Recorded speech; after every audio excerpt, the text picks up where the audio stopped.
नमस्कार दोस्तों, CGPSC race academy में आपका फिर से स्वागत है। आप लोग के लिए बहुत अच्छी न्यूज़ है। राज्य सरकार की राजीव युवा उत्थान योजना अंतर्गत यदि आप यूपीएससी की तैयारी करना चाहते हैं तो इस योजना का लाभ उठा सकते हैं। इसका फॉर्म निकल चुका है दोस्तों। 8 अगस्त से स्टार्ट हो रहा है और 29 अगस्त फॉर्म का लास्ट डेट है। ठीक है, और इसका एग्ज़ाम आपका 1 अक्टूबर को होगा। ठीक दोस्तों, मैं 2018 में दिल्ली गया था और अपने खर्चे पर सर्वाइव कर पाना वहाँ बहुत मुश्किल है। लगभग 15 से 16 हज़ार मेरा हर मंथ का खर्चा हो जाता था। रूम रेंट ही 10 हज़ार का था, खाना पीना 5 हज़ार का था। आप पीने के लिए पानी अलग लेंगे, मेट्रो कार्ड अलग बनवाएंगे, तो इस तरीके से काफ़ी खर्चा हो जाता है। ऐसे ही कोचिंग में आपका 1,20,000 से 1.5 लाख रुपए तक का खर्चा होता है। तो इसे वहन कर पाना बहुत मुश्किल है दोस्तों। हर आदमी यूपीएससी की तैयारी इसलिए नहीं कर सकता क्योंकि इसका बहुत खर्चा ज़्यादा है। दिल्ली में रहकर हर आदमी नहीं पढ़ सकता। ठीक, तो इसलिए राज्य सरकार की ये योजना है जिसका पूरा खर्चा राज्य सरकार उठाएगी।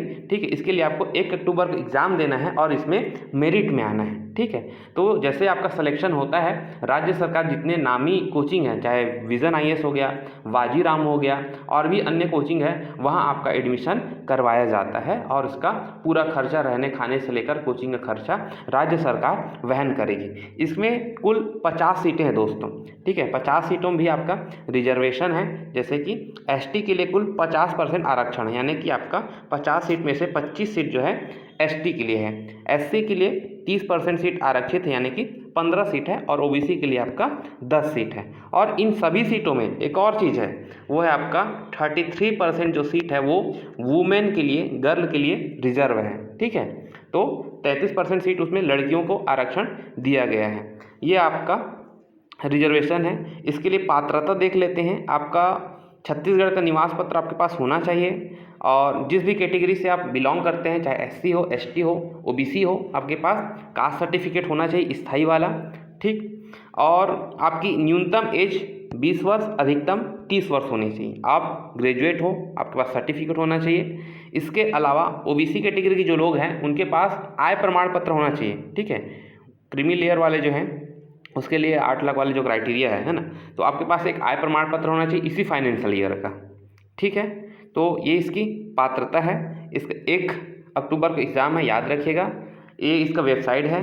ठीक है, tribal.cg.in में जाकर आप फॉर्म भर सकते हैं। ठीक, इसके लिए आपको एक और चीज़ है दोस्तों, स्वघोषणा पत्र। आपके लिए एक नोटरी करवाया जाएगा 10 रुपये का, वो मैं आपको दिखाता हूँ कैसे होंगे आपके। देखिए, राज्य सरकार आपके ऊपर इतना खर्चा कर रही है, अगर आप बीच में छोड़ के आ जाएंगे तो फिर सरकार का तो नुकसान हो गया। इसलिए आपको एक स्वघोषणा पत्र, प्रमाण पत्र देना होगा। ठीक है, आप जो भी तहसील में रहते हैं वहाँ जाकर आप इसे बनवा सकते हैं 10 रुपये का। ठीक है, इसमें लिखा है कि आप जो है महाविद्यालय में अध्ययन नहीं करेंगे कोचिंग के दौरान। ठीक, इसके अलावा जो है आप बीच में छोड़कर नहीं आएंगे कोचिंग को। ठीक है, अगर बीच में छोड़कर आते हैं तो जितना भी खर्चा राज्य सरकार आपके ऊपर किया है उसकी प्रतिपूर्ति आपको देना पड़ेगा। ठीक, ये इसका स्वघोषणा पत्र है।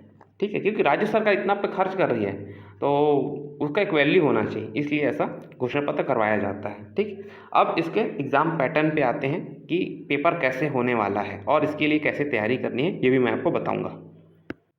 देखिए, इसमें आपको 3 घंटे का एग्ज़ाम होगा जिसमें कम से कम 100 प्रश्न तो रहेंगे। वैसे एक्चुअल एग्ज़ाम जब यूपीएससी का होता है उसमें 100 प्रश्न ही रहते हैं, तो इस एग्ज़ाम में कम से कम 100 प्रश्न रहेंगे, अधिकतम 150 प्रश्न तक हो सकते हैं, ऐसा बोल रहे हैं। ठीक, 3 घंटे का एग्ज़ाम होगा, एमसीक्यू फॉर्म में ही होगा जैसा यूपीएससी का पैटर्न है। ठीक, तो उस तरीके से आपको क्वेश्चन दिया जाएगा, उसमें आपको मेरिट में आना होगा। ठीक, इसके लिए तैयारी कैसे करें, देखिए अभी रिसेंटली एग्ज़ाम हुआ यूपीएससी का 28 मई को। ठीक, तो 2023 का क्वेश्चन पेपर आप देखिए, 2022 का क्वेश्चन पेपर देखिए, 2021, 2020 और 2019 तक का पेपर आप देख सकते हैं। ठीक, जितने प्रीवियस ईयर क्वेश्चन पेपर है उसे अच्छे से देखिए। ठीक, इसके अलावा आप करंट अफेयर्स मैगजीन PT 365, इसे यूपीएससी का हर तैयारी करने वाला पढ़ता है। विज़न आईएएस की वेबसाइट पे जाइए आप। ठीक, उसकी वेबसाइट पे जाएंगे तो PT 365 मैगजीन आता है, ये ईयरली करंट अफेयर्स है, इसे आप फॉलो कीजिए। ठीक है, काफ़ी अच्छे से दिया रहता है, दोनों ही लैंग्वेज में आपका, हिंदी और इंग्लिश दोनों ही लैंग्वेज में आपका अवेलेबल है, इसे आप फॉलो कर सकते हैं। तो इसकी अच्छे से तैयारी कर ली है ना। इसके अलावा आप घटना चक्र भी पढ़ सकते हैं, उसमें कई सारे MCQ दिए रहते हैं। तो इस तरीके से दोस्तों ये आपके पास बहुत अच्छी अपॉर्चुनिटी है और पूरा खर्चा सरकार वहन कर रही है, तो आपको इसमें जाने में कोई इशू नहीं होना चाहिए। अच्छे से इसकी तैयारी कीजिए, है ना। थैंक यू सो मच, मिलते हैं अगले वीडियो में।